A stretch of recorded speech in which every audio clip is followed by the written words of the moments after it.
everyone, good morning. I hope you guys are doing well. So today we are starting with a new batch, a fresh batch for UGC NET paper 1. So paper 1 क्या है? Teaching aptitude and research. Teaching aptitude and research aptitude paper का नाम होता है and this is paper 1 जो आपके UGC net के अंदर हमें देना पड़ता है, right? So let us quickly first of all look at the basic details of the exam. I'm pretty sure you guys are aware कि किस तरीके से पेपर आपके पास आता है, बट फिर भी देखते हैं कि हमारे पेपर में कितने सेक्शंस होते हैं. Paper 1 and paper 2 and paper 2, ये 2 सेक्शंस होते हैं हमारे पेपर के अंदर. पेपर 1 जो होता है उसका नाम टीचिंग एंड रिसर्च एप्टीट्यूड है एंड जो पेपर 2 है ये आपका कोर सब्जेक्ट जो होता है उसका पेपर होता है. फॉर एग्जाम्पल हिंदी हो सकता है, इंग्लिश हो सकता है, आपका इंग्लिश लिटरेचर हो सकता है, इंग्लिश लिटरेचर हो सकता है, एनवायरमेंटल स्टडीज हो सकता है, एनवायरमेंट साइंसेस जिसे भी बोल सकते हो आप, या फिर क्या हो सकता है, कॉमर्स हो सकता है, कुछ भी हो सकता है, राइट? कॉमर्स है and so many subjects are there, economics are there, ठीक है, economics is there. So there are multiple subjects and these are and many more subjects are there, about 64 subjects are there. नहीं तो यहाँ हम किसकी बात कर रहे हैं? एनटीए की बात कर रहे हैं. किसकी बात कर रहे हैं? एनटीए के कंडक्टेड जो नेट है उसकी बात कर रहे हैं. वाइल अगर आप साइंस स्ट्रीम के हो तो आप क्या देते हो? CSIR नेट देते हो. अगर आप साइंस स्ट्रीम के हो तो आप क्या देते हो? साइंस एंड टेक वाले ये लोग क्या देते हैं? CSIR नेट देते हैं. तो इसका बिल्कुल डिफरेंट है, इसका हम नहीं देख रहे हैं अभी हिसाब, हम लोग देख रहे हैं यूजीसी नेट का. यूजीसी नेट जो कौन कंडक्ट करता है? एनटीए कंडक्ट कराता है. अब कुछ टाइम पहले पेपर कैसा था? कंप्यूटर बेस्ड था, फिर एक बारी कंडक्ट हुआ हैंड रिटन, ठीक है, मतलब हैंड से OMR शीट वाला, सक्सेसफुल नहीं हो पाया, दोबारा कंप्यूटर बेस्ड हो गया. तो ये पेपर कैसा है? ये एक कंप्यूटर बेस्ड एग्जाम है, कंप्यूटर बेस्ड एग्जाम है जो कि 3 आवर्स का पेपर है. 3 आवर्स का पेपर है जिसके अंदर ये दोनों ही पेपर 1 एंड पेपर 2 एक साथ ही खुलते हैं. आगे पीछे you can switch it, you can go from one tab to another. Then there are 50 questions in your paper 1, 50 questions 2 marks each and 100 questions 2 marks each, ठीक है. So total आपके जितने क्वेश्चंस हैं 2 नंबर का हर क्वेश्चन है. इसके अंदर no negative marking, कोई भी नेगेटिव मार्किंग इस पेपर के अंदर नहीं होती है. There is no negative marking, that is why it is advisable to attempt all the questions. Then you can go back and forth, ये भी मैंने आपको बता दिया, it's a very very important thing. There is no negative marking. There is how much time is given to you? 3 hours are given to you and 3 hours are sufficient. We have about 10 units in paper 1 and 10 units in paper 2. 10 units paper 1 में है और 10 units paper 2 के अंदर है. ये 10 units कौन सी हैं? We have research aptitude, teaching aptitude, communication, you have environment, you have ICT, then you have data interpretation, mathematical reasoning, logical reasoning, comprehension, right? So these are the 10 units that are there. All of them are very very important. और ये वाली 10 units it is based on the core subject, on the subject that you have studied in your MA. अब paper कब दिया जाता है ये भी सबको क्लियर होना चाहिए. मोस्टली पेपर आप अपने MA के सेकेंड ईयर में देते हो. कहाँ देते हो? अपने सेकेंड ईयर ऑफ MA के अंदर आप ये पेपर देते हो. वाई? बिकॉज फिर 1 ईयर का टाइम दिया जाता है जब आपको आपकी मार्कशीट दिखानी होती है ताकि आपको हम ये प्रूव कर पाए कि आपके 60% या 60% से अबव मार्क्स हैं. Because first division is important to give this exam if you are from general category. 55% हो जाता है अगर आप किसी और कैटेगरी से जा रहे हो, ठीक है. While there are other categories and other things that you can study. Okay, so अब मोस्टली प्रेफरेबल क्या है कि आप अपने सेकेंड ईयर में दो. अब पहले तो सिर्फ इतना ही कॉन्सेप्ट समझना जरूरी होता था, but now one more thing is very important. When you give this exam is what? This exam is the, you can say the entry point. ये एग्जाम एक तरीके का एक एंट्री पॉइंट है to become future assistant professors and lecturers in colleges and to do your PhDs. सो सबसे पहले आपके पास क्या आता था? जब हम लोग पुराने टाइम की बात करेंगे तो आपके पास दो चीजें आती थी। फर्स्ट होता था when you score good, right, जब आप कट ऑफ मीट करते थे तो आप JRF कैटेगरी में आते थे, जहां पे आपको स्टाइपेंड मिलेगा। स्टाइपेंड मिलता था, stipend to conduct what, to conduct research करने के लिए, ओके, जो 30,000 स्टाइपेंड है ही, okay. Then we have the second point जहां पे आपका नेट क्लियर होता था। नेट एंड असिस्टेंट प्रोफेसर के इंटरव्यू में आप बैठने के लिए एलिजिबल हो जाते थे। For the post of assistant professor आप एलिजिबल होते थे। अब क्या होने लगा, एक थर्ड कैटेगरी भी बना दी गई है जिसके अंदर आपके पास आपका स्कोर आएगा जो कि PhD में यूज हो जाएगा। अब ये स्कोर सिर्फ 1 ईयर तक वैलिड है।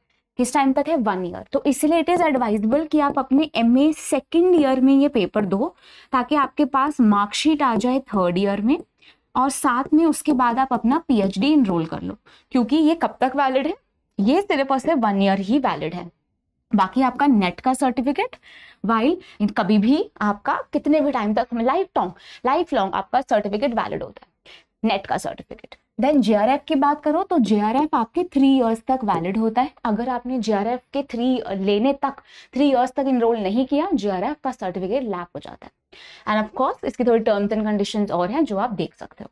तो इससे ब्रीफली क्या पता लगता है दैट मोस्टली हम लोगों को 1 साल की 6 मंथ्स की प्रिपरेशन चाहिए। 6 मंथ्स की बहुत अच्छी प्रिपरेशन चाहिए होती है। कुछ बच्चे 3 मंथ्स में भी कर लेते हैं। मेरा एडवाइस है हमेशा 3 मंथ्स की प्रिपरेशन रखो दिमाग में, बिकॉज ये पेपर 2 टाइम्स अ ईयर होता है। कितने बार होता है? 2 टाइम्स अ ईयर ये पेपर कंडक्ट किया जाता है। इसीलिए ही मोस्टली सेकंड गो में लोगों का पेपर निकल जाता है। फर्स्ट गो में भी अगर आपके पास राइट गाइडेंस हो, तो अगर आप विदाउट गाइडेंस करते हो तो भी पेपर देते हैं लोग, लेकिन उनका फिर 2 अटेम्प्ट्स लग जाते हैं, because you understand the pattern.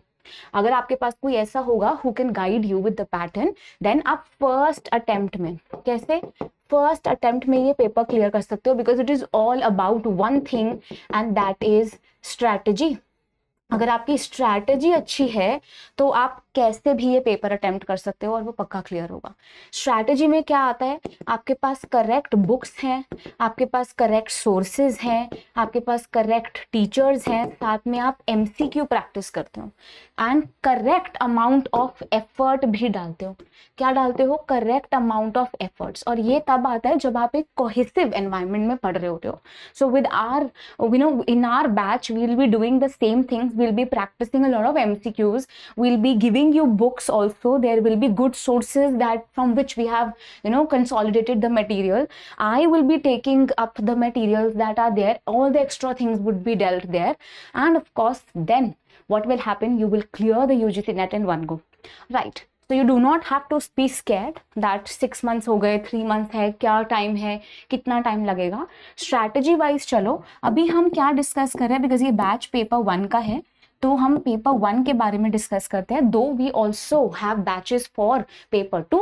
You can look on the look in through the website and you can understand that.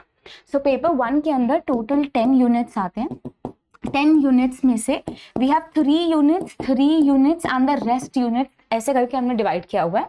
ये 3 यूनिट्स मेरे पास है, Aanchal is my name. Then 3 units Himani के पास है। वाइल मैथ्स का portion and logical reasoning we have other 2 faculties और 1 faculty whoever is there who are going to deal with it, right? So mostly these are the this is the bifurcation that happens. I will be taking, I am Anchal Sharma and I have done my BA and MA both from Delhi University, cleared my UGC NET. I am teaching in Drishti and 2 साल हो गए हैं. So what are the topics that I will be teaching you? So first of all I will be dealing with teaching aptitude. मैं teaching aptitude आपके साथ deal करूंगी. Then communication, क्या deal करूंगी? Communication पढ़ाऊंगी and साथ में environment. राइट, एनवायरमेंट भी मैं आपको बताऊं। पीपल डेवलपमेंट एंड एनवायरमेंट इस पूरी यूनिट का नाम है। So teaching aptitude, communication and environment, तीनों की बहुत इंपॉर्टेंट यूनिट है। In fact all the units are very very important. I will not say that एक भी ऐसी यूनिट है जो कम इंपॉर्टेंट है। Why? Because there will be 5 questions from each unit, 5 questions from each unit. ठीक है, 5 क्वेश्चन आएंगे हर यूनिट में से, 5 questions from each unit. This means that all the 3 units are important. Teaching aptitude, communication and environment. These are the 3 units जिनके बारे में हम अभी बात करते हैं. So this is the class for orientation and subject discussion and syllabus discussion. As I told you, will be dealing with 3 units. So we are going to discuss the topics that are going to be covered in these 3 units. And then from the other classes, from tomorrow, we are going to deal with these topics one by one. So the first topic that I will be dealing with you is teaching aptitude. Teaching aptitude is by far a very interesting topic and an important one. Why? Because it is included in other teaching exams. ऐसे बहुत सारे teaching exams आएंगे जहाँ पे आपको teaching aptitude दिखेगा, बस इसका नेम चेंज होके क्या हो जाता है, पेडागॉजी कर दिया जाता है. सो पेडागॉजी या फिर चाइल्ड डेवलपमेंट CDP के नाम से इसे पढ़ा जाता है. सो ये 2 नाम से जब आप देखते हो किसी भी पेपर के अंदर section, mostly it is dealing with the topic that will be covered in teaching aptitude only. There are number of theories, there are number of objectives and there number of things that you have to come study with me because they are directly asked in the paper. तो teaching aptitude होता क्या है? Teaching is what? Teaching is art, teaching is science, teaching is a very deliberate act. When you learn, you're just not born as a teacher. It is like an aptitude that you can brush up. It's like a skill that you can brush up. So teaching aptitude, 2 parts से बन रहा है, teaching and aptitude. Teaching is delivering of the facts and figures from a more knowledgeable one to a less knowledgeable one, and aptitude is not your IQ. Aptitude IQ नहीं होता, but aptitude is the set of skills that you have, and it is often said that आप अपना aptitude increase भी कर सकते हो ज़्यादा पढ़कर, क्या करके, ज़्यादा skill set, अपना skill set improve करके आप क्या कर सकते हो, you can study hard. So teaching basically is a kind of an activity that is done, and teaching के लिए 2 लोगों की बहुत जरूरत होती है. पहला होता है आपका टीचर एंड दूसरा क्या होता है, आपका स्टूडेंट, है ना. तो this means teaching is a bipolar process. Teaching क्या एक बाइपोलर प्रोसेस है. आप पढ़ोगे मेरे साथ that teaching is also a tripolar process where you have a teacher, student and both of them need a content to study. आपको क्या चाहिए, एक कंटेंट भी तो चाहिए ना जिसको देख के मैं पढ़ाऊंगी आपको. ये जो लिखा है बोर्ड पे कंटेंट, लेकिन कुछ लोग कहते हैं इट इज क्वाड्रीपोलर. ये कैसा है, क्वाड्रीपोलर. 4 चीजें इसके अंदर हैं. We have a teacher, we have a student, we have the content and we have the environment. Environment क्या होता है, environment मतलब your surroundings, आपकी सराउंडिंग्स, आपके घर वाले, आपका स्कूल की जगह, स्कूल का एनवायरनमेंट, आपका culture. There are a lot of things that are also factors that determine your education, right. So teaching aptitude के अंदर we will first study about development. एक चाइल्ड की डेवलपमेंट क्या होती है, what do we mean by knowledge, why knowledge is important, what are the basic philosophies that are there in the class that helps you gain this knowledge. Then we will discuss the basic concept of teaching. What exactly is teaching aptitude? What are the objectives? हम teaching करते ही क्यों हैं, उसका objective क्या है? What are the levels of teaching? Levels of teaching मतलब direct teaching नहीं होती है, अलग अलग तरीके से टीचिंग की जाती है. जैसे कि सबसे पहले आपको मेमोरी लेवल पे डाला जाता है, उसके बाद आप अंडरस्टैंडिंग लेवल पे जाते हो, उसके बाद रिफ्लेक्टिव लेवल पे. This is the chronology through which you move. Memory level में आपको चीजें क्रैम कराई जाती हैं, आपकी अंडरस्टैंडिंग लेवल पे आपकी अंडरस्टैंडिंग बिल्ड की जाती है, ये रटी हुई चीज़ों को समझाया जाता है. और रिफ्लेक्टिव लेवल पे आप क्या करते हो, रिफ्लेक्ट करते हो, आप प्रॉब्लम सॉल्विंग करते हो, आप इतने केपेबल बन जाते हो कि खुद ही चीज़ें सॉल्व करोगे. So the entire teaching aptitude can be divided into 3 broad horizons. First horizon is the pedagogy. Pedagogy होता है जिसमें टीचर स्टूडेंट को एकदम हैंड टू हैंड सारी चीज़ें सिखाती है. Third is your andragogy. यहाँ पे आप थोड़े से एडल्ट हो जाते हो और टीचर का सपोर्ट कम हो जाता है.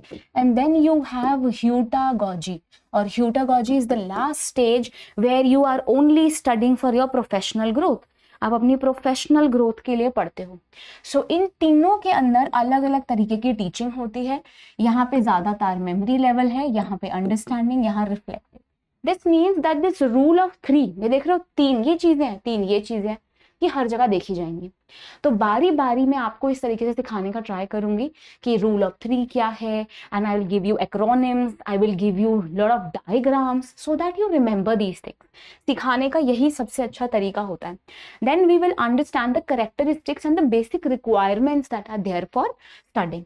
We will also look at the factors that can affect the studying process. For example, if you do not feel good, बहुत fatigue हो रहा है आपको, तो आप कैसे पढ़ाई करोगे? तो there are certain factors. अगर टीचर ही अच्छी नहीं है, एक गुड टीचर होगी, क्या होगी? वो आपको मोटिवेट करेगी। अगर टीचर वही नहीं कर रही है तो पढ़ाई नहीं होगी। So this means there are certain factors that are important. Then we'll study about the teachers, types of teachers, और क्या देखेंगे हम लोग? You can say the qualities of a good teacher. This is what we are going to study. हर बारी कहीं ना कहीं you will see this question. What are the qualities? What are the competencies? ये word याद रखना, बहुत बार paper में आता है। competencies क्या होता है? What are the basic qualities that are there, जिनसे टीचर ज्यादा सीख सकती है, उन्हें competencies कहते हैं। क्या सीखने की एबिलिटी रखती है teacher? So the competency can enhance your aptitude as well for performance. So the competencies of a good teacher. Then what are the qualities of a good learner? एक अच्छा लर्नर कौन होता है? एक अच्छा टीचर जो मोटिवेट करता है, जिसको अपने सब्जेक्ट की फुल नॉलेज है, और एक अच्छा लर्नर जो अच्छा लिसनर है। So these are the qualities that are important. We'll study about the learner and their characteristics. We'll study about the adolescent learner. Who's a young learner, adolescent learner, adult learner? They are very different. What is an academic, social, emotional and cognitive learner? What are the individual differences that are there between the learner? Who is field dependent versus who is field independent? Who is field independent? तो field dependent मतलब एक field पे, मतलब एक classroom पे आप कितना rely करते हो, उसे बोलते हैं फील्ड डिपेंडेंट। और फील्ड इंडिपेंडेंट मतलब आप क्लासरूम में कुछ डिपेंड करे बिना चल रहे हो। Factors affecting teaching, as I told you, learner की या फिर टीचर की या फिर सपोर्ट मटेरियल या फिर instructional facilities, learning environment and institutions, all are important. They will contribute कि कौन से फैक्टर्स आर देयर एंड कैसे आप पढ़ाई ज्यादा अच्छी कर सकते हो। Then we will study about the methods of teaching. What are the methods of teaching? There are two broad methods of teaching. किससे सेंटर में रख के आप पढ़ाना ट्राई कर रहे हो? द टीचर सेंटर्ड मेथड और the learner centred method. The teacher centred method means you are putting the teacher at the centre and all the methods that you are using is benefiting the teacher more. जैसे कि अगर teacher centred है तो lecture method, teacher आएंगी बोलेंगी चली जाएंगी, lecture method. अगर लर्नर सेंटर्ड है तो टीचर क्या करेंगी? रोल प्ले, कुछ एक्टिविटी करा के आपको सिखाएंगी, सिम्युलेशन, रोल प्ले या फिर discussion, group discussion, anything, so that the learners learn better. And आजकल के modern learning में it is the learner centered methods that are there. We'll study about different methods of learning, different methods of teaching. जैसे कि we will study about collaborative, cooperative, ठीक है, flip, blended, direct, indirect. These are the various methods that you will study. You'll study about offline and online methods of studying. अगर online methods हैं तो हम क्या use कर रहे हैं? हम टेक्नोलॉजी यूज कर रहे हैं। तो उनके लिए उसके अंदर हम लोग स्वयं प्रभा एंड मूक्स के बारे में पढ़ेंगे, जो कि क्या है? इंडियन प्लेटफॉर्म्स हैं या फिर बेसिकली एक प्लेटफॉर्म है जहाँ पे आप ऑनलाइन भी पढ़ सकते हो, डिस्टेंस एजुकेशन भी कर सकते हो। Then we will study about what? We'll study about the various theories. और हम क्या पढ़ेंगे? Theories पढ़ेंगे। Theories like we will study about the cognitive theory. We'll study about the constructive theory of teaching. We'll study about the behaviorist theory of teaching. And इन सबके अलग अलग philosophers हैं। जैसे कॉग्निटिविज्म के अंदर we can study different philosophers, constructivism के अंदर डिफरेंट फिलोसोफर्स एंड बिहेवियरिज्म के अंदर डिफरेंट फिलोसोफर्स, जिनको हम पढ़ेंगे. So these are the various things that we will be dealing in the class only. Cognitive होता है आपका mental growth. यहाँ पे बच्चे कैसे सीखते हैं, मेंटल ग्रोथ के थ्रू सीखते हैं. देन कंस्ट्रक्टिव होता है कि आप धीरे धीरे अपनी नॉलेज कंस्ट्रक्ट करते जाते हो. पहले कुछ सीखते हो, फिर कुछ सीखोगे, फिर कुछ सीखोगे, इसी तरीके से ही एक बिल्डिंग खड़ी होती है. एंड बिहेवियरिज्म क्या होता है कि आपका बिहेवियर चेंज करके टीचर आपको सिखा सकती है. आपको रिवॉर्ड पनिशमेंट देके, स्टिमुलस रिस्पॉन्स देकर टीचर आपको सिखा सकती है. So we will study different philosophers, like we will study about Jean पियाजे के बारे में पढ़ेंगे. Then we will study about Erik Erikson. We'll study about Jean Piaget, Erik Erikson. We'll study about Lev Vygotsky. Lev Vygotsky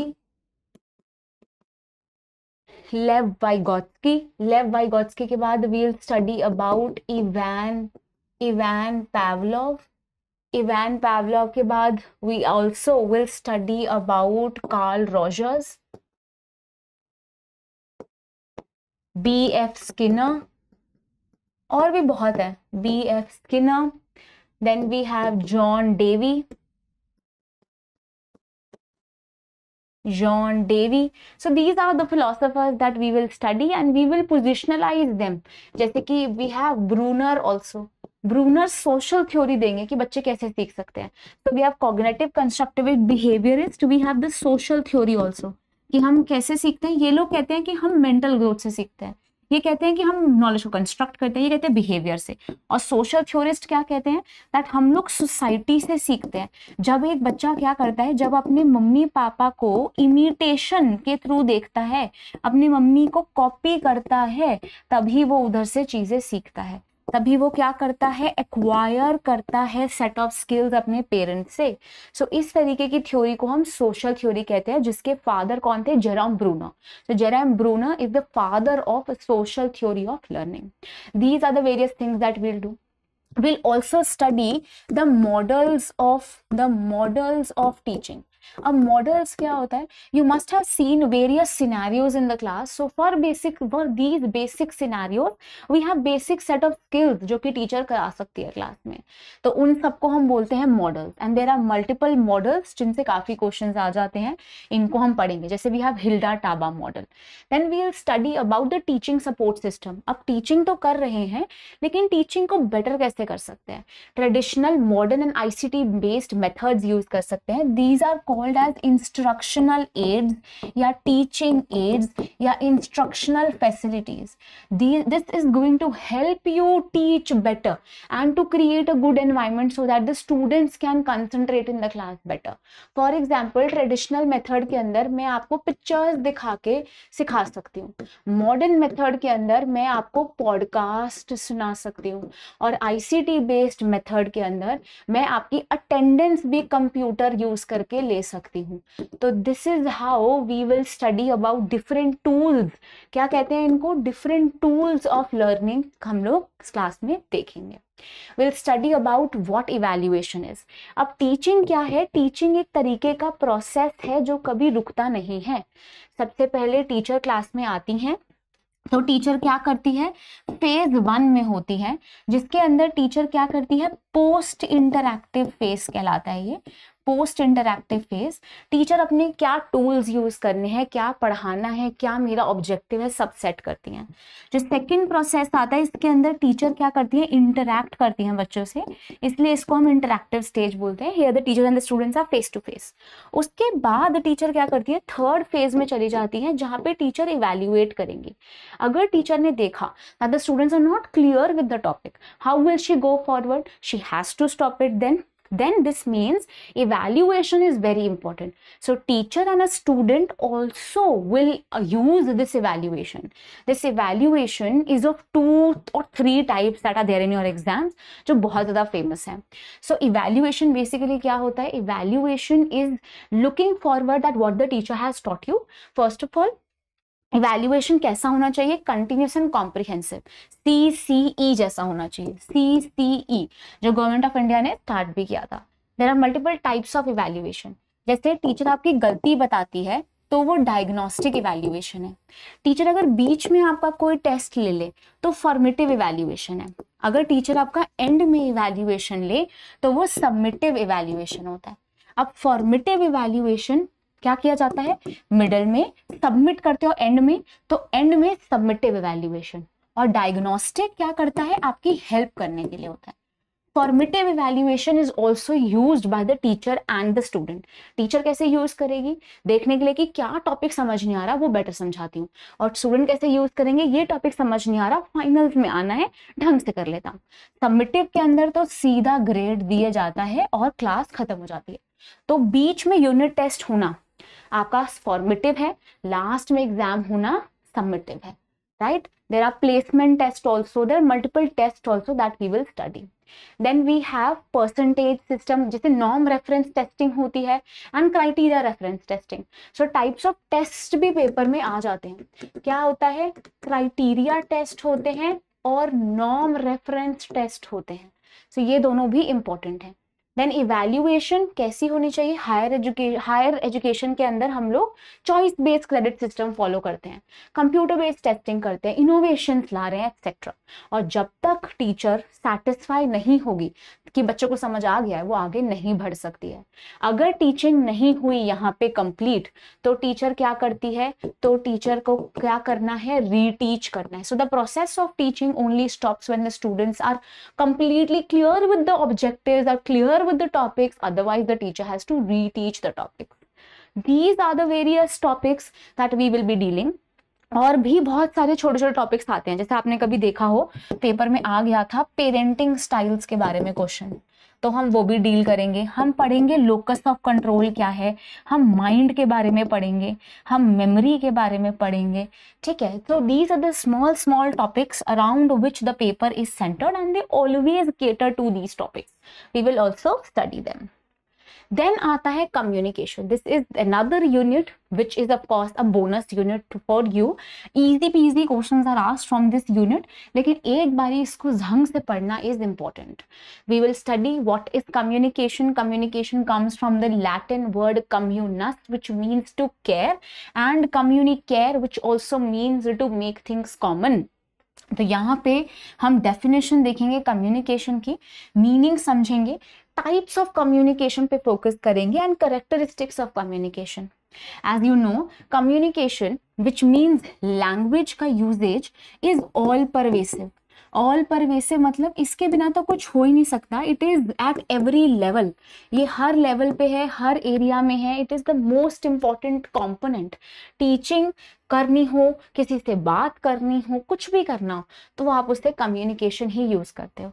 communication के अंदर sign, symbols, clues, सारी चीजें include होती हैं। Teaching can be of multiple type. Teaching कैसा हो सकता है, मल्टीपल टाइप्स का हो सकता है। जैसे it can be intrapersonal. Intrapersonal teaching क्या होती है, इंट्रापर्सनल कम्युनिकेशन क्या होता है, when I am talking to myself, when I'm self-evaluating something. What is transpersonal? Transpersonal means this person is dead and I'm talking to someone. For example, God को pray करना या किसी की death हो चुकी है आप उससे याद कर रहे हो, that is transpersonal. What is interpersonal? Interpersonal means that two people are talking. If I'm talking to myself, it is called as intrapersonal. If I'm talking two people are there, then it becomes interpersonal communication. So this is according to the people. Communication can be what? It can be written and it can be oral as well. कैसा हो सकता है, oral क्या होता है, दोनों में ही words use किए जा रहे हैं, दोनों में ही वर्ड्स यूज हो रहे हैं, ये PYQ है। लेकिन ओरल हम बोल के बता रहे हैं, रिटन हम लिख के देते हैं। तो रिटन वाले में आपके पास ज्यादा प्रूफ होता है और ओरल वाले में प्रूफ नहीं होता। In oral communication, there are rumors that are created, and there is a structure called as the grapevine structure that is often created. Grapevine कैसा होता है? ऐसे ऐसे ग्रेप का बंच होता है ना, तो हर कोई हर किसी से बात करेगा, तो सिर्फ और सिर्फ क्या होगी? गॉसिप्स होंगी एंड डिस्टॉर्शन, क्या कहते हैं? डिस्टॉर्शन ऑफ मैसेज होगा. So this is how grapevine structures are created. Oral communication is less appealing than the written communication. So in the professional world, written communication is done.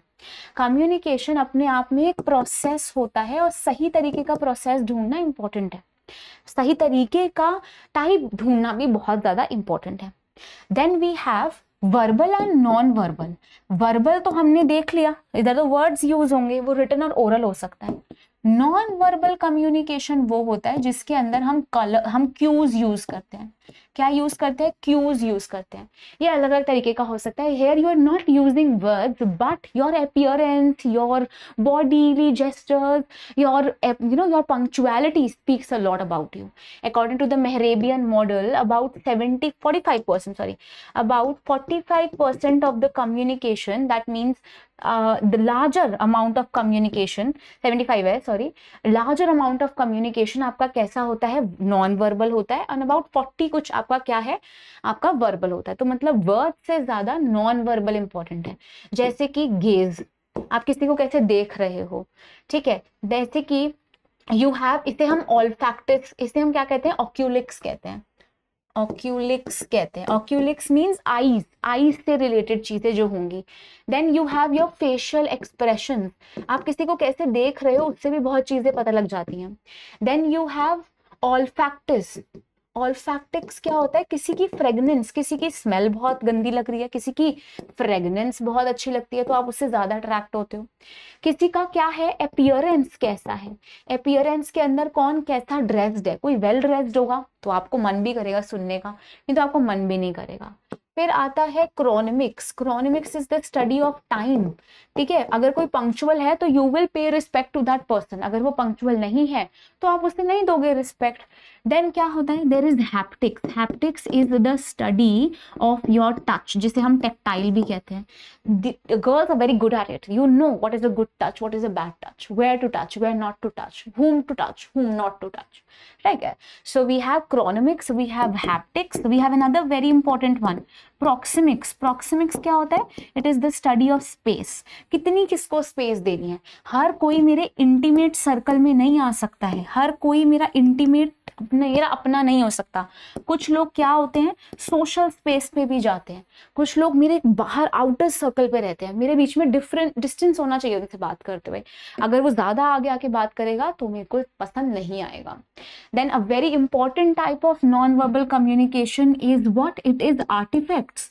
Artifacts, also color. ठीक है, जैसे कि colour, अगर हमारे में किसी की डेथ हो जाए, इंडियंस में मोस्टली, तो क्या है? वाइट कलर पहन के जाते हैं. अगर हम मुस्लिम्स की बात करेंगे जैसे, तो वो लोग क्या पहन के जाते हैं? या फिर वेस्टर्न कल्चर की बात करो तो वो ब्लैक कलर पहन के जाते हैं. रेड कलर लव के लिए है, ब्लैक कलर एनवी के लिए है. So we have denoted this. So colour is also a way, symbols are way to understand and to make you understand things and to communicate, right. Then we have artefacts. मुझे किसी से बहुत प्यार है, उसने मुझे जो रोज दिया मैंने संभाल के रखा है. That's a way to remember that person. Photo frames, these are artefacts. Another very important type of non-verbal communication that often girls tend to use it, and this is called as silence. बात ही नहीं करी, 3 दिन call ही नहीं किया है, तो फिर पता लग गया ओहो अब तो गुस्सा हो गई है, मनाना पड़ेगा, है ना. तो this is silence, which is itself a type of communication. So this means that there are multiple types of communication. The communication can be formal, informal as well. Communication कैसा हो सकता है? फॉर्मल भी हो सकता है, इनफॉर्मल भी हो सकता है. फॉर्मल के अंदर हम मोस्टली रिटन कम्युनिकेशन यूज करते हैं, इनफॉर्मल में oral. That is why grapevine structures formal में भी आते हैं. So we have a proper process of communication.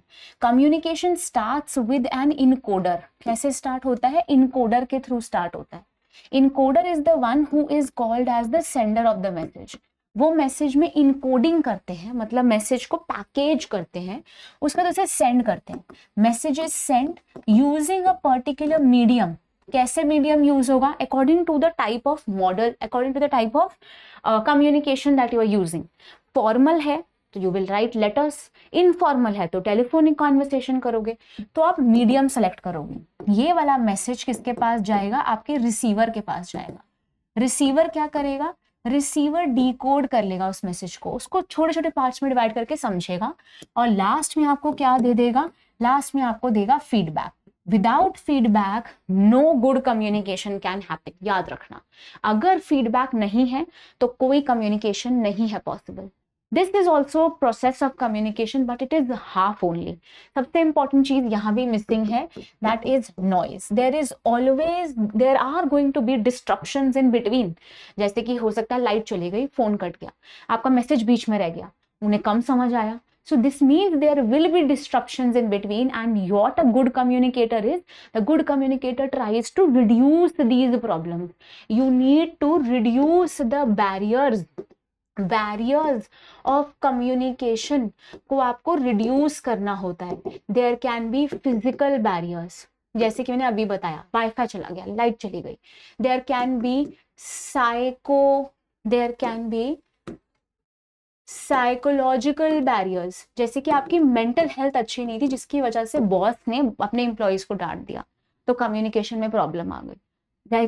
या फिर आपको किसी के लिए क्या लगता है, प्रिजुडाइज है, आपको लगता है वो है ही बुरा तो वो मेरे साथ बुरा ही करेगा। तो ये सारी क्या होती है, there are the barriers. There are linguistic barriers. Linguistic barriers को हम सिमेंटिक बैरियर्स भी कहते हैं। जैसे कि मैंने क्या यूज कर लिया, वर्ड विद सेम मीनिंग्स, या फिर फॉल्टी इंटरप्रिटेशन कर ली। I said to my employ burn the CD and she literally burned the CD. उसने ये कॉपीराइट करना सीखा ही नहीं था सीडी पे, she burned it. So this is how faulty assumptions can be created, faulty translation using a lot of jargons. These are kinds of linguistic barriers. ठीक है, तो we have physical barriers, we have psychological barrier, we have physiological barrier. Physiological barrier होता है आपकी body से related कुछ barrier. ठीक है, जैसे मैं देख नहीं पा रही क्योंकि मेरा स्पेक्स का नंबर बढ़ गया, ऐसी चीजें। तो these are the multiple barriers. We have then types of communication के अंदर हम ऑर्गेनाइजेशन कम्युनिकेशन भी पढ़ेंगे और यहाँ पे बैरियर्स भी आते हैं, एंड कल्चरल कम्युनिकेशन भी पढ़ेंगे। When different people from different culture talk, it is called as cultural communication. When in an organisation you converse, it is organisational communication. While it has number of barriers, जैसे if you have prejudice तो वो cultural barrier है। If you are not interpreting the other culture properly, if you have a problem of thinking your culture to be more superior, hegemony की problem है, so ये सारी चीजें आपके culture barriers में आ जाएंगी। while अगर ऑर्गेनाइजेशन के रूल्स बहुत रिजिड हैं, आपको काम करने का मन ही नहीं करेगा, दैट इज ऑर्गेनाइजेशनल बैरियर्स। ठीक है, so this is how we have the process of communication. Communication always remember is a continuous process. Communication is never going to stop. Communication is continuous and all pervasive, it is present everywhere. Without feedback there will never be any type of communication. these are your elements of communication. Paper में सीधा elements के नाम से भी आ जाता है। So encoding, decoding, message and medium are the elements of communication.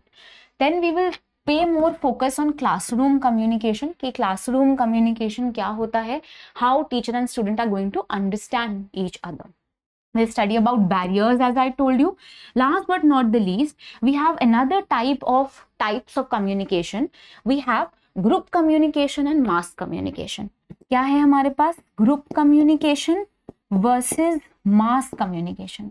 Group communication होता है जो कि हैंडफुल ऑफ पीपल के लिए होता है, जो कि होमोजीनियस है।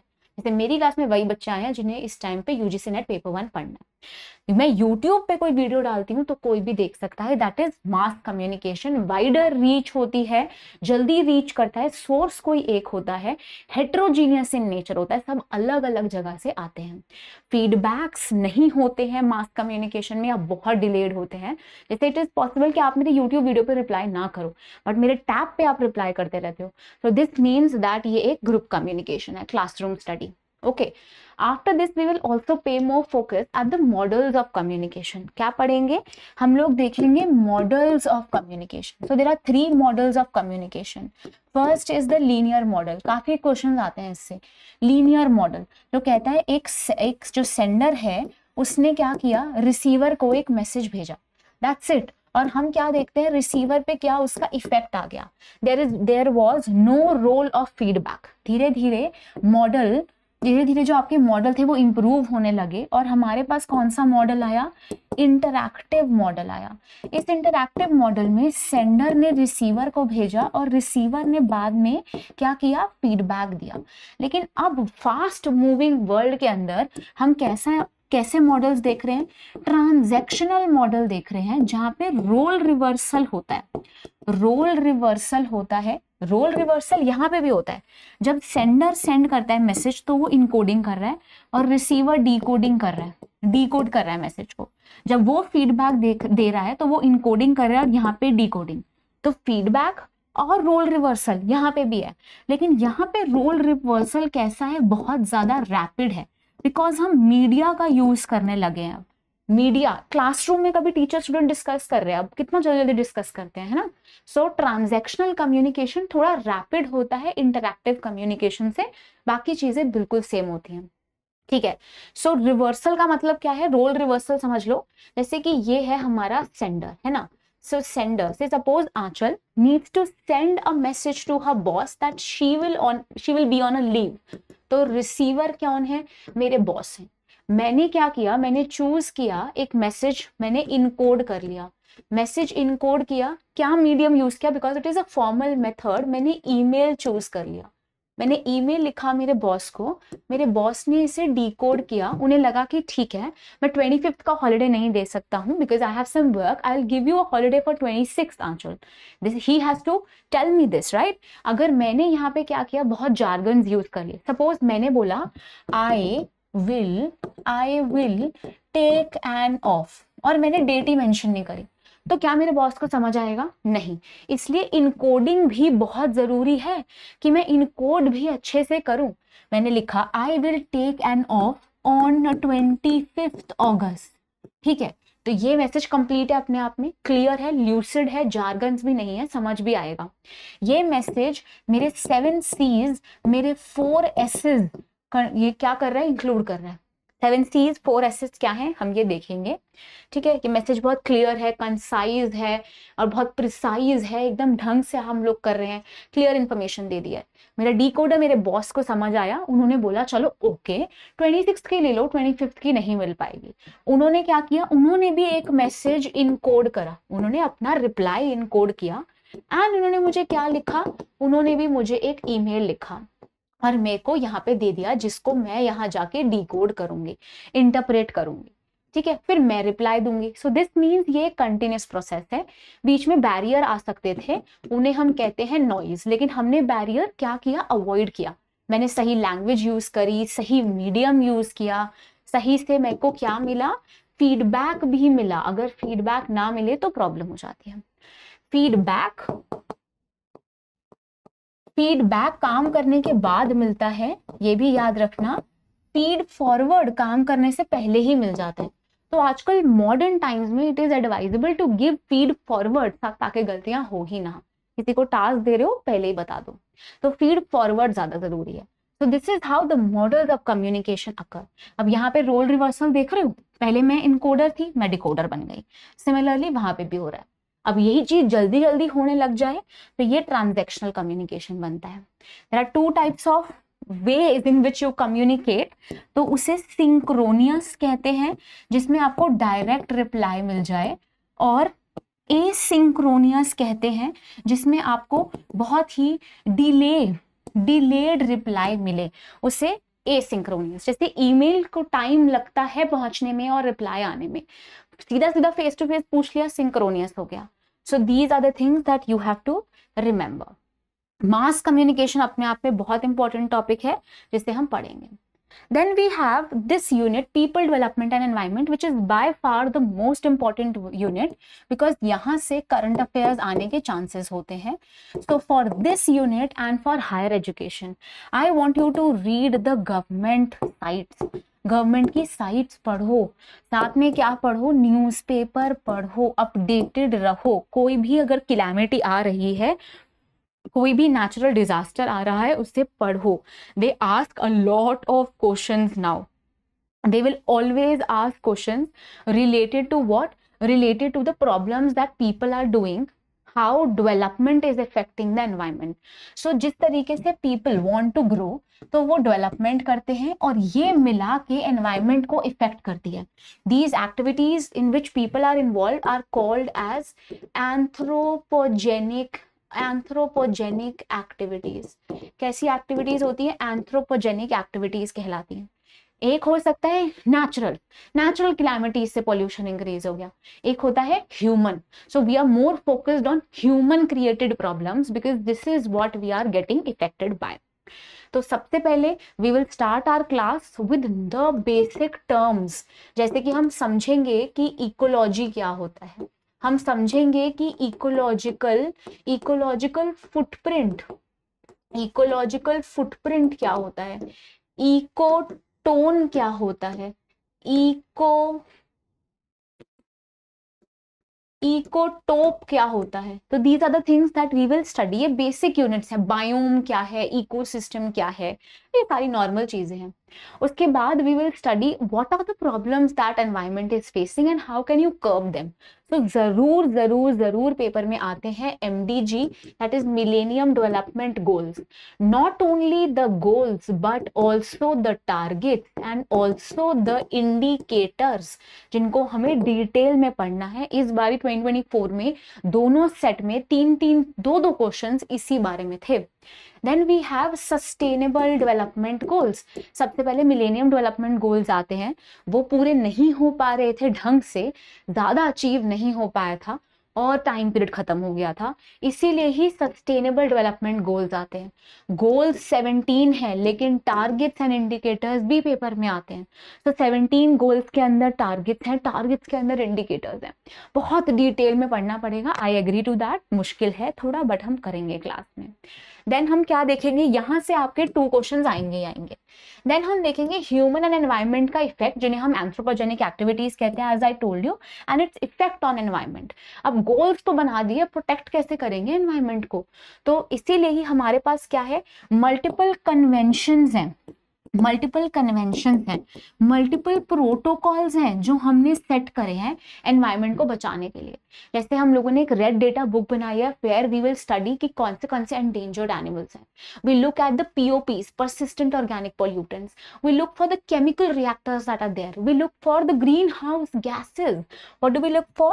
कि कौन सी ऐसी ग्रीन हाउस गैस है जो इतना टाइम हमारे एनवायरनमेंट में रह के हमें इफेक्ट कर देती है. तो हम लोगों ने नई क्या करा, कन्वेंशंस बनाया. हमने United Nations framework of climate change बनाया, UNFCCC, जो कि अर्थ समिट कहलाता है. क्या कहलाता है? अर्थ समिट कहलाता है. और वहां से हमने क्या स्टार्ट किया, अर्थ समिट के बाद we started with COPs, that is the conference of parties. Every year the UN members now meet and they decide how the environment can be protected. We have COP 1, 2, 3, 4, 26, 27 तक अब हो चुका Egypt में. हर बारी अलग अलग कॉप अलग अलग कंट्री में होता है, उसी का ही नाम पड़ जाता है. जैसे कि COP 3 जो सबसे फेमस है, जिसे हम क्योटो प्रोटोकॉल कहते हैं, ये जापान क्योटो में हुआ था. This was about the green house gases. इसके बारे में था, ग्रीन हाउस गैस के बारे में बात की. फिर हमारे पास COP 15 है, जिसे हम पेरिस एग्रीमेंट कहते हैं, जहां पे हम लोगों ने INDCs दिए. एंड अभी 2026 में यही INDCs पे डिस्कस हुआ. एंड हमने क्या दिया, पंचामृत. मोदी जी ने क्या दिया, पंचामृत, 5 गोल्स जो हम फॉलो करेंगे. हम लोग क्या देख रहे हैं, हम renewable resources and non renewable resources सबको बचाने का ट्राई करते हैं. मोस्टली एनर्जी हम लोग क्या कर रहे हैं, जो रिप्लेनिश हो जाए उन वाले रिसोर्सेज से यूज करते हैं. तो we will be studying a lot about solar energy के बारे में पढ़ेंगे. और कैसे बनती है एनर्जी, विंड एनर्जी के बारे में पढ़ेंगे, बायोगैस के बारे में पढ़ेंगे, बायोमास के बारे में पढ़ेंगे.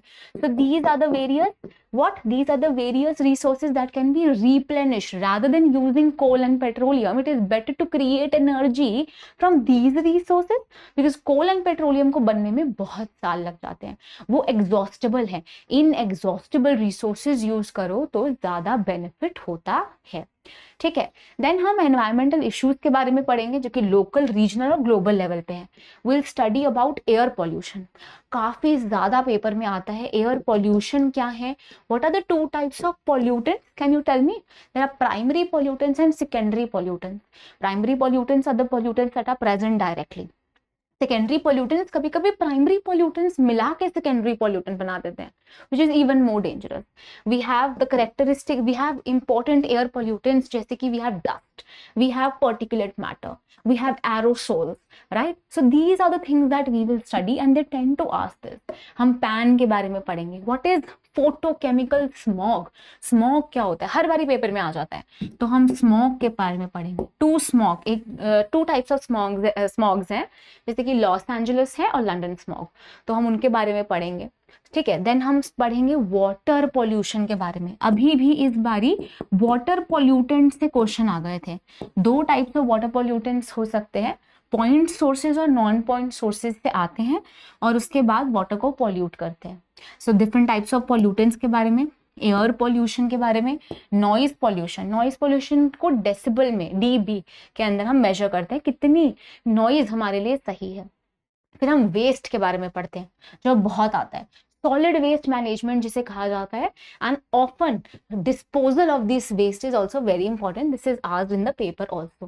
We will study about climate change, socio economic and political dimensions.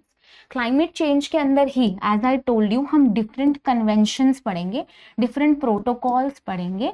For example as I told you हम लोग रामसार साइट से स्टार्ट करेंगे, रामसार साइट से स्टार्ट करेंगे और मीना माटा तक जाएंगे। मीना माटा 2006 का सबसे रीसेंट प्रोटोकॉल लिया था इन्होंने, बिकॉज मर्करी पानी में इंक्रीज होने की वजह से बहुत फिशेस की डेथ हो रही थी। So this means that water pollution, air pollution, सब चीजें हम लोग होलिस्टिकली पढ़ेंगे एंड उन सबके लिए हमने different climate conventions and protocols बनाए हैं, राइट? अगर पानी में लेड बहुत इंक्रीज हो जाए, अगर पानी में मर्करी इंक्रीज हो जाए, अगर आर्सेनिक इंक्रीज हो जाए तो प्रॉब्लम होगी। Not only water, not only the fresh water, but also the water table water that is there, right? Not only the water in the seas but the fresh water in the water table, that is also affected because leaching of these materials can happen. ये leach करके नीचे जाते हैं और problems create होती हैं। So this means that we will be catering to the multiple types of impacts that are there, socio-economic and political dimensions that are there. We'll study about Kyoto Protocol, Montreal Protocol, we'll study about multiple protocols, conventions, right? And we'll study about other types of problems and that are affecting the climate. We'll study about greenhouse gases, air quality index, air quality index. We'll study about the water table, ये भी बहुत important है। We'll study about the impacts of pollutants on human health, और human health पे क्या impact आ रहा है, we'll study about that as well.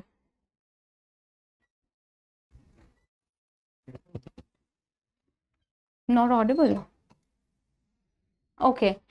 Then we'll study about the various pollutants and how they affect the human health. As I told you, इसी बार ही paper में आया था about water resources and water pollutants.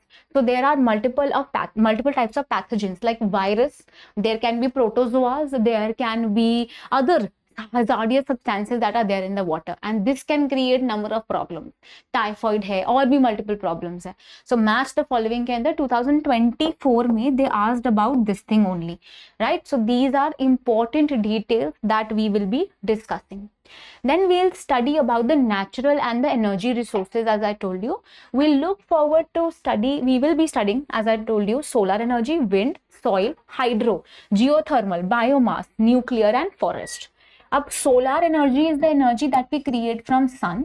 Wind हम windmills लगा के क्या करते हैं, हम विंडमिल्स लगाते हैं और उनसे एनर्जी प्रोड्यूस करते हैं। दो तरीके से हम सोलर एनर्जी प्रोड्यूस कर सकते हैं। एक होता है हीट ट्रैप करके। कभी किसी ने ऐसे सोलर कुकर्स देखे हो अगर, तो ये क्या करता है, ये सोलर कुकर्स हीट यहाँ पे एब्जॉर्ब कर लेता है और उसके बाद आप इसे यूज कर सकते हो।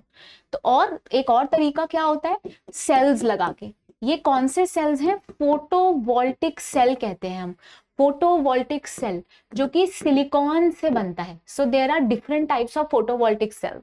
3 टाइप्स हैं जो कि पेपर में आ जाते हैं, हम ये भी पढ़ेंगे। इन्हें हम क्या कहते हैं, ग्रिड कहते हैं, इसको we call this as grid. तो एक ग्रिड सिलिकॉन से बनती है, एंड किस तरीके से हम एनर्जी यहाँ से कंजर्व करते हैं और बनाते हैं, जनरेट करते हैं। सोलर एनर्जी रूफटॉप और फ्लोर दोनों पे लगा के एनर्जी जनरेट की जा सकती है। ठीक है, तो we will study about the amounts of resources that we are using now. When we talk about solar energy, there is a very important convention जिसे हम लोग क्या कहते हैं, we call it as a very important convention, जो कि France और India के बीच में हो रही थी। ठीक है, कौन सी कन्वेंशन है ये, सोलर एनर्जी की कन्वेंशन है, फ्रांस एंड इंडिया के बीच में ये कन्वेंशन हुई है। ये सारी कुछ कंट्रीज हैं जो कि, ये आपका इक्वेटर है, दैट मीन्स 0 डिग्री, ये Tropic of Cancer, Tropic of Capricorn के बीच में आ रही है।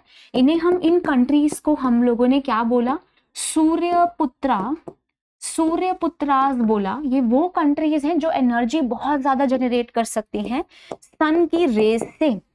ठीक है, so these are the countries जिसे नरेंद्र मोदी ने एक्सेप्ट करा है, वो सूर्यपुत्रास है। और अब ये क्या करेंगी, ज्यादा से ज्यादा एनर्जी दिलाएंगी सोलर एनर्जी से। सो फ्रांस और इंडिया ने अलायंस किया है कि हम सोलर एनर्जी से अब इस तरीके से कंट्री को बेनिफिट दिलाएंगे। यहाँ पे एक याद रखने की चीज ये है कि इट इज इन गुरुग्राम, जिसका हेडक्वार्टर है, और भी बहुत सारी कन्वेंशंस इसके अंदर आ रही हैं। सो इसे कहते हैं हम इंटरनेशनल सोलर अलायंस। इसे क्या कहते हैं, इंटरनेशनल सोलर अलायंस। ये Tropic of Cancer, Tropic of Capricorn के बीच में आने वाली कंट्रीज कहती हैं। यही these are the questions that were asked in the paper. Wind कैसे एनर्जी बना सकते हैं, we have onshore, offshore windmills. क्या होते हैं विंड मिल्स, कभी किसी ने देखा है इस तरीके से बड़े बड़े ब्लेड्स लगा के विंड होता है, इन्हें हम क्या कहते हैं, we call them as turbines. जब टर्बाइंस एयर में हैं तो काइनेटिक एनर्जी, मतलब काइनेटिक एनर्जी होता है बॉडी लैंग्वेज से एसोसिएटेड। यहाँ पे बॉडी, तो ये बॉडी की बात हो रही है। तो जब ये विंड आएगी अपनी प्रॉपर ज्यादा से ज्यादा बड़ी स्पीड में आए, तो नीदरलैंड सबसे ज्यादा इंपॉर्टेंट है बिकॉज वहां पे बहुत अच्छी विंड चलती है। ये टर्बाइंस को मूव करेगी, यहाँ पे एक मोटर लगी है जो कि क्या करेगी, एनर्जी जनरेट करेगी, इसको हम लोग कलेक्ट कर लेंगे। This is called as the wind energy. अब ये क्या हो सकते हैं, ऑफ शोर हो सकते हैं। ऑफ शोर मतलब, शोर क्या होता है, नदी का किनारा, ये नदी है, इसका किनारा, ये क्या है, बिल्कुल शोर पे है, इसे हम कहते हैं ऑन शोर विंडमिल। कुछ होते हैं पानी के बीचों बीच, तो वहां पे कोई हर्डल भी नहीं है ना, कोई बैरियर भी नहीं है, घर वर नहीं है जिससे स्पीड कम हो जाए। लैंड पे, दिस वाज द PYQ, कि लैंड पे अक्सर विंड की स्पीड कम हो जाती है बिकॉज बहुत सारी चीजें बीच में टकराती हैं। वाटर के अंदर तो खुला है बिल्कुल ही, कहीं से भी आओ एकदम ही, है ना, बिल्कुल अच्छी हवा आएगी। तो दिस मीन्स हमारे पास 2 तरीके के विंडमिल्स होते हैं, ऑन शोर, ऑफ शोर। ऑफ शोर होता है पानी के बीचों बीच, जो बहुत अच्छा होता है। तो these are the wind energy. Then soil energy, soil को कैसे देख सकते हैं, सॉइल के अंदर हमने वेस्ट फेंक दिया तो सॉइल खराब हुआ, आपका humus, top layer of the soil खराब हो गई। फिर हाइड्रो होता है वाटर से बनना, तो हम डैम्स बनाते हैं, डैम्स के अंदर हम इसी तरीके से एनर्जी कलेक्ट करते हैं। जियोथर्मल क्या होता है, लैंड या फिर ऐसा वाटर जो गरम है जहां से एनर्जी निकलती है। देन वी हैव बायोमास होता है ऑर्गेनिक सब्सटेंसेस यूज करके फ्यूल बनाना। यहाँ पे हम लोग पढ़ेंगे एथेनॉल, इनफैक्ट हम पढ़ेंगे एथेनॉल ब्लेंडिंग के बारे में भी। अब हम एथेनॉल और गैसोलीन को मिक्स करते हैं ताकि हम अपने व्हीकल्स को चला पाएं। ज्यादा से ज्यादा पेट्रोल हम लोगों को क्या करना पड़ रहा था, इंपोर्ट करना पड़ रहा था, जो कि कंट्री को ज्यादा अच्छा नहीं लग रहा था। इसलिए हमने ethanol blending, ethanol is a biomass. ये हम कैसे बनाते हैं, एथेनॉल को अलग अलग तरीके से बनाया जाता है, जैसे शुगर केन से बनता है, एनिमल फैट से बनता है। तो अब हम लोगों ने एथेनॉल यूज करना स्टार्ट किया। हम न्यूक्लियर एनर्जी ढंग से बनाते हैं, हम फॉरेस्ट को यूज करेंगे ढंग से। इससे क्या होगा, अच्छे से हम लोग रिसोर्सेज यूज करेंगे। कोल और पेट्रोलियम जो कि खत्म हो सकते हैं, जो कि नॉन रीन्यूएबल हैं, उन्हें हम कम यूज करेंगे। ठीक है, so this is what we have to study. And ये तो हमारे पंचामृत में भी जो 5 INDC है उनमें से एक भी है।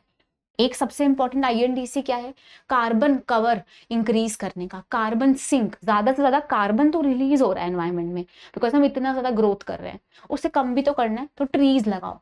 ठीक है, तो ये फॉरेस्ट कवर भी हम लोग इंक्रीज कर रहे हैं, डिफॉरेस्टेशन नहीं एफॉरेस्टेशन करेंगे, राइट। 2070 तक हम लोग जीरो एमिशन चाहते हैं, 2070 तक हम क्या चाहते हैं, जीरो एमिशन, मतलब चाहे कुछ भी हो जाए हम बिल्कुल भी क्या करेंगे, एनवायरमेंट में प्रॉब्लम्स क्रिएट नहीं करेंगे। अभी रिसेंटली जब कोविड का टाइम आया था तब पेपर में सीधा आ गया कि आपका जो नेचुरल हैजार्ड कौन कराता है, कौन देखता है, कौन मिनिस्ट्री का हेड होता है, तो प्रेसिडेंट उसका हेड होता है, डिजास्टर मैनेजमेंट एसोसिएशन जो है उसका। सो ऐसे क्वेश्चंस आ जाते हैं जो उन्हीं को ही पता था जो लोग न्यूज़पेपर रीड करते हैं, तो इसीलिए ही उसे रीड करो। कोई नेचुरल डिजास्टर अभी आया हो, कोई साइक्लोन है, उसका कोई नेम है, ये पेपर में आ जाता है। उसके बाद as I told you Environmental Protection Act के बारे में, National Action Plan on Climate change के बारे में, international agreements like Montreal Protocol, Rio Summit, Convention on Biodiversity, Kyoto Protocol, Paris Agreement, International Solar Alliance, are few things that are asked repetitively in the exam. So these are broadly discussed topics, लेकिन हम इनको बहुत detail में पढ़ेंगे, एकदम detail में, धीरे धीरे, and we will cover everything. For example बहुत बार पेपर में आता है, ये हमने छोटा सा टॉपिक आपने देखा होगा यहाँ पे, वेस्ट है ना, ये वेस्ट, पर ये सॉलिड वेस्ट मैनेजमेंट बहुत बार पेपर में आती है। जैसे कि different types of dustbin, blue green green, blue green या फिर रेड, कौन से डस्टबिन है, किस चीज के लिए यूज होते हैं, और कैसे आता है, आप डंपिंग कैसे करते हो। तो आप देखते हो आपने वेस्ट कलेक्ट कर लिया अलग अलग जगह से, उसके बाद आप उसे कहाँ जाते हो, लैंडफिल में फेंक देते हो। या तो आपके पास ये ऑप्शन है कि आप लैंडफिल में कर दोगे। लैंडफिल्स बेसिकली क्या होती हैं, चलो ये लैंड है, आपने थोड़ा सा डिग करा, यहाँ पे आपने वेस्ट डाला, उसके ऊपर से आपने क्या कर दिया, सॉइल का कवर कर दिया, उसके ऊपर फिर वेस्ट डाला, फिर यहाँ पे आपने दोबारा से सॉइल का कवर कर दिया। लेकिन अक्सर यहाँ पे क्या हो जाता था, लीचिंग हो जाती थी, जिसकी वजह से वाटर टेबल भी खराब हो रहा था। तो अब हमने क्या यूज करने थे, हमने सैनिटरी लैंडफिल यूज करना स्टार्ट किया, सैनिटरी लैंडफिल यूज करना स्टार्ट किया, जिसके अंदर हम लोगों ने यहाँ पे लॉक कर दिया यहाँ से, ताकि कुछ भी टॉक्सिक नीचे ना पर्क्यूलेट हो। देन हमने सोचा दैट हम लोग क्या वेस्ट को यूज करके एनर्जी नहीं बना सकते हैं, तो हमने पायरोलिसिस करना स्टार्ट किया, पायरोलिसिस करना स्टार्ट किया, जिसे कहते हैं burning of the waste, burning of the waste. साथ में हमने क्या स्टार्ट किया, इंसिनरेशन स्टार्ट किया, incineration, pyrolysis, these are the ways in which you can burn the waste and then use it। और यहाँ से जो एनर्जी निकलती है, यहाँ से हम क्या बनाते हैं, मीथेन बनाते हैं, उनको यूज कर सकते हैं। ऐसे ही हमने और क्या देखना है, ये तो है वेस्ट डिस्पोजल, साथ में हमें वाटर क्लीनेज भी आना चाहिए। कैसे, हमने डर्टी वाटर, अब डर्टी वाटर है, इसका मतलब इससे हम कहते हैं ब्लैक वाटर। ये कैसा है, ये ब्लैक वाटर है। घर में ऐसा वाटर जो आप दोबारा यूज कर लो, जैसे मम्मी कहती है ना, ये वाला पानी प्लांट्स को देके बच गया है, थोड़ा कहीं और यूज कर दो, फ्लश कर दो एटलीस्ट, इसका वॉशरूम में यूज कर लो। इसे हम ग्रे टाइप ऑफ वाटर कहते हैं। ये PYQ है, ब्लैक होता है पूरा ही खराब पानी। तो जब dirty water, black type of water हम लोग पास करते हैं फर्स्ट चैम्बर से, फर्स्ट चैम्बर के अंदर नीचे ही क्या हो जाता है, नीचे ही सारे सेडिमेंट सेटल हो जाते हैं, राइट। फिर ये सेकंड चैम्बर में जाता है, जहां पे हम लोग, जिसे हम गर्ड चैम्बर भी कहते हैं, गर्ड चैम्बर, जहां पे हम लोग एयर डालते हैं और इस पानी को क्या करते हैं, साफ करने का ट्राई करते हैं। उसके बाद हम लोग डिस्टिलेशन एंड मल्टीपल प्रोलिसिस एंड अलग अलग तरीके के क्या करेंगे, वेसल्स के अंदर पानी को डालते हैं। कुछ कुछ वेस्ट हमारे पास इकट्ठा होता रहता है। लास्ट स्टेप के अंदर हम लोग क्लोरीन डाल के वाटर को साफ करके दोबारा इसको क्या करते हैं, आपकी हाउस होल्ड में दे देते हैं। सो दिस मीन्स किस तरीके से हम वाटर को भी साफ रखते हैं। अलग अलग स्टेप का अलग अलग नेम है, 3 पार्ट्स में ही डिवाइडेड है। This is also asked in the paper, हम ये भी पढ़ेंगे, ठीक है। So these are the things that are very important. We'll study about what, we'll study about the different types of lakes. क्या कौन से डिफरेंट टाइप्स ऑफ लेक्स होती हैं। वी हैव ओलिगोट्रॉफिक, मीसोट्रॉफिक, ठीक है, यूट्रॉफिक लेक। अब यूट्रॉफिक लेक कौन सी होती है, ओलिगोट्रॉफिक लेक होती है जिसके अंदर न्यूट्रिएंट्स थोड़े कम होते हैं, मीसोट्रॉफिक में न्यूट्रिएंट्स ओके होते हैं, और यूट्रॉफिक के अंदर न्यूट्रिएंट्स बहुत ज्यादा हो जाते हैं लेग के अंदर। बिकॉज ऑफ दिस क्या प्रोसेस होता है, यूट्रिफिकेशन हो जाता है। यूट्रिफिकेशन क्या होता है, कभी वाटर बॉडी पे ऐसे आपको एल्गाई दिखी है, ग्रीन ब्लू एल्गाई, तो ये एल्गाई क्या करती है, वाटर टेबल को या फिर लेक को एजिंग करा देती है, जिसके बाकी सारे जितने भी एनिमल्स हैं यहाँ पे वो मर जाते हैं। बिकॉज सनलाइट तो यहाँ पे आ ही नहीं पाती, सनलाइट पर्क्यूलेट ही नहीं हो पाती है एल्गाई की वजह से।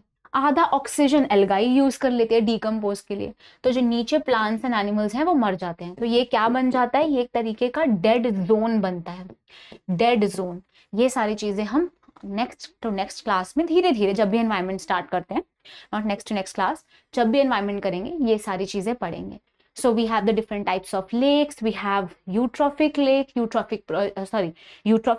we have eutrophication as a process. We'll study about biological oxygen demand. We'll study about oxygen. We'll study about oxygen demand, chemical oxygen demand. ये तीन concept. We'll study about bioaccumulation. We'll study about biomagnification. ठीक है, ये सारे water pollution से related चीजें हैं। Then we'll study about, अगर हम एयर पॉल्यूशन की बात करूं मैं, एयर पॉल्यूशन, तो उसके अंदर हम पढ़ेंगे स्मॉग के बारे में, types of smog. Will study about the types of ozone, will study about green house gases, will study about air quality index, right. Will study about the various effects and various types of pollutants. So will study about primary and secondary pollutant. So ये सारी चीजें we will be dealing, right? I hope you understood these 3 units and what all are the topics that we will be covering. I assure you nothing would be left. These 3 units would be covered from page to page, from one point to another point in greater detail, and I am with you in this journey. कोई भी topic नहीं समझ आएगा, आप मुझसे tab पे पूछोगे. We have the doubt clearing sessions also. Almost every Saturday we will have Zoom sessions. क्या होंगे हमारे पास? So we will be having mostly her Saturday ऐसा होता है कि हमारे पास जूम सेशन होता है। इस जूम सेशन में 1 आवर का सेशन होता है जहाँ पे आप फेस टू फेस मेरे साथ कम्युनिकेट कर सकते हो। अदरवाइज हमारे पास टैब है, आप इसके अंदर भी अपनी ग्रीवियंस, अपनी प्रॉब्लम्स, कोई क्वेश्चन है ये भी पूछ सकते हो। अदरवाइज बैच कोऑर्डिनेटर का नंबर भी आपके पास है, तो आपका बैच कोऑर्डिनेटर आपकी बातें मेरे तक डिलीवर कर सकता है। ये 2 पॉइंट्स आपको याद रखने हैं। My class will always be at 11 o'clock in the morning for paper 1 के लिए, ठीक है। I hope these 3 units, teaching aptitude, communication and environment, will be clear to you. I will be with you in this journey. With this I will wind up the class for today. आज के लिए हमने सिर्फ overview देखना था, अगली class से start करेंगे पढ़ना। सबसे पहले टीचिंग एप्टीट्यूड ही करेंगे, because teaching aptitude is the first unit and this is the most interesting unit that you will study. And I assure you आपको इतना अच्छा लगने लगेगा। And I would urge you to also go for number of net के साथ साथ set exams also, और भी पेपर देना, गेट भी देना, नेट भी देना, एंड बाकी भी टीचिंग एग्जाम्स दे देना, बीएड के भी अगर कोई है तो, बिकॉज ये वाला जो पेपर है, ये जो टॉपिक है, ये आपका सीडीपी एंड आपका पेडागोजी पार्ट खत्म कर देता है, कवर कर देता है सीधा, right. So with this I will wind up. Thank you. Have a wonderful day. Enjoy. In the next class, we will start with teaching aptitude. Enjoy.